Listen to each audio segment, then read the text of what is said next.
Thank you very much.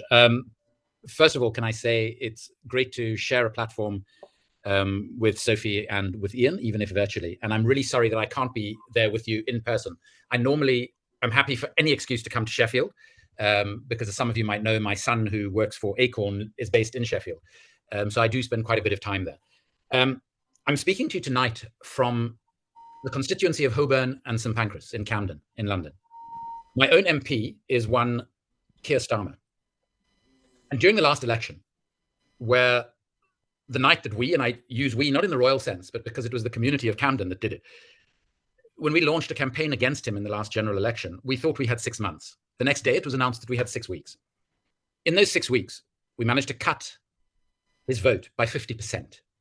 He became the first person to enter Downing Street, having not increased his own personal vote, let alone see it cut by 50%. And the reason for that was very simple. Those of us who spent 10 years with him as IMP know him to be mendacious, mediocre, and deeply corrupt. The only good thing about our MP is that we don't need to guess when he's lying, because every time his lips move, we know he is. And unfortunately, what he bestowed upon us in Holborn and St Pancras is what he has now bestowed upon the country. I'm sure many of us, former members of the Labour Party, some former councillors and representatives, never imagined the party would come to this. But it has. I now regard the right wing of politics in this country as stretching from the Labour Party all the way through to Nigel Farage's reform. Jeremy spoke very eloquently from Japan about what the new alternative is going to look like. And it's taken us a long time to get to here, longer than we would have hoped. We now have in place a co-leadership of Jeremy and Zara, someone of extraordinary experience, impeccable integrity, both in domestic politics and internationally, where he fought in the struggle against apartheid in South Africa, which I was very privileged to be a part of, and which is where I first got to know him, where he has fought side by side with the peoples across Latin America as they have striven to overcome American imperialism, and where today he stands side by side with the Palestinian people. In Zara, we have someone of a different generation, decisive, smart, talented, determined, and extraordinarily courageous, shown most recently by the way in which she resigned from the Labour Party to be a part of this new initiative. Now, the mainstream media, who are basically funded by exactly the same people who fund Keir Starmer and all of our major political parties, are shocked by this idea that this new party doesn't have everything in a blueprint, that we are simply going to shove down the throats of anybody desperate for an alternative. Because this new party is about a different way of doing politics in the creation of a new politics.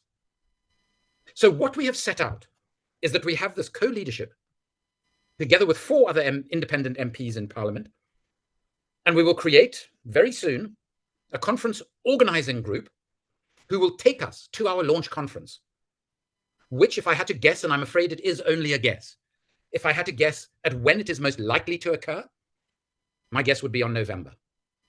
I think September, October is probably a little bit too optimistic, given the extraordinary response that we've seen, as the chair mentioned, now heading towards 800,000 people. We have got to figure out how we ensure that all of those who've joined up have a voice at this conference. But obviously you can't have 800,000 people in person at the conference. The initial, very preliminary thinking is to ensure that we have organizations like you are in the process of building in Sheffield with tonight's meeting and a whole lot of other political organizing that I know is going on in your city with such an extraordinary political history, and to ensure that all of these local structures from around the country have an elected representative voice in the launch conference. And what that launch conference will do is determine everything from the name of the new party, because your party is not that name, despite the mainstream media trying desperately to tag it with that name, to the structures of the new party and how it should function. And what we need to build into those structures and into that functioning is real democracy, as Jeremy said, from the bottom up. We have seen what top-down leadership of political parties does in Britain, where we have the best democracy money can buy, because our politicians and our political parties are bought and paid for, and we are all suffering the consequences of that. So if we are going to be truly democratic, we have to do it this way from the grassroots up.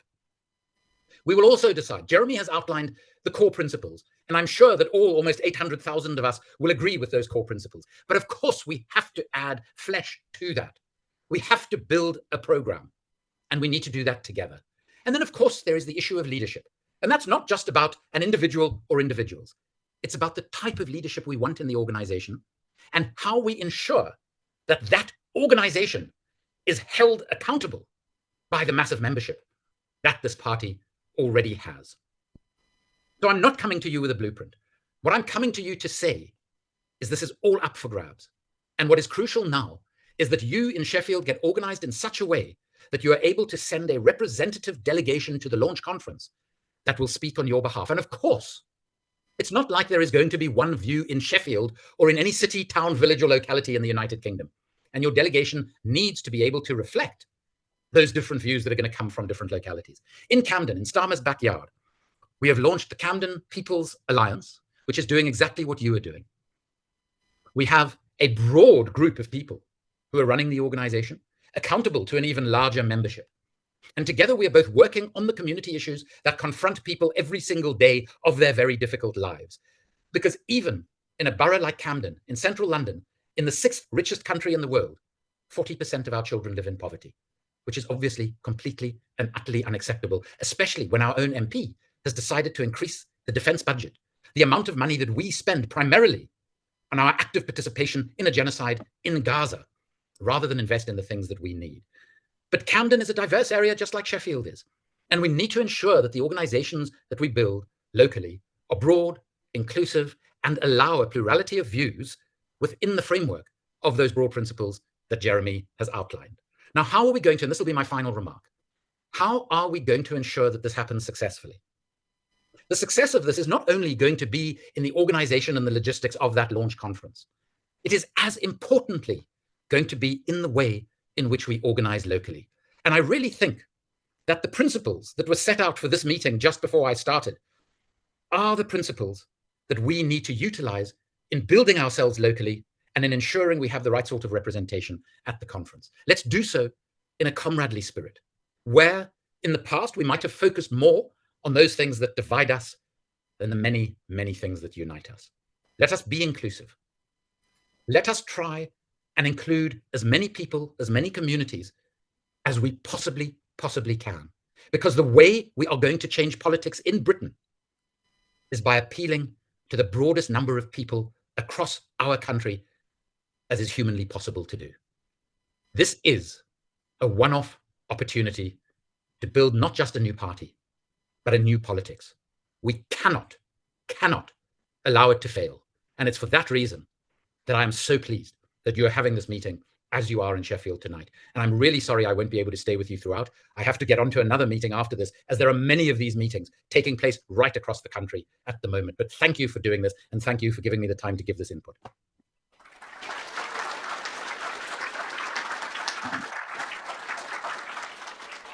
Right. Question.